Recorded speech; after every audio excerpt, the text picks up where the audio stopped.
আসসালামু আলাইকুম, welcome to my MM food channel. নতুন একটা রেসিপি নিয়ে আসলাম আপনাদের জন্য। আশা করি সবাই ভালো আছেন। আজকে তৈরি করবো হচ্ছে গরুর মাংসের রেসিপি। তো এখানে প্রথমেই নিয়ে নিচ্ছি 10 কেজি গরুর মাংস।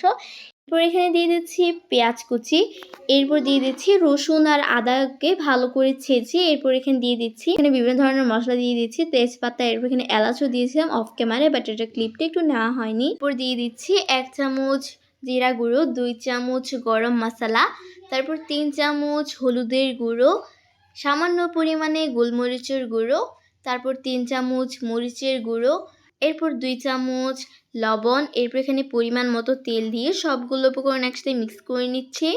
আর এই রেসিপিটি ছিল হচ্ছে কুরবানিদের দিনের, আর যেহেতু তাজা তাজা মাংস, তো তাই সাথে সাথেই রান্না করা হচ্ছে। এরপর সবগুলো উপকরণ দেওয়া শেষে ভালো করে সবগুলো উপকরণ একসাথে মিক্স করে নিতে হবে। দেখতেই পাচ্ছেন এটা ভালো করে এখন মেখে নেওয়া হয়ে গিয়েছে। এখন এটাকে চুলায় বসিয়ে দিচ্ছি।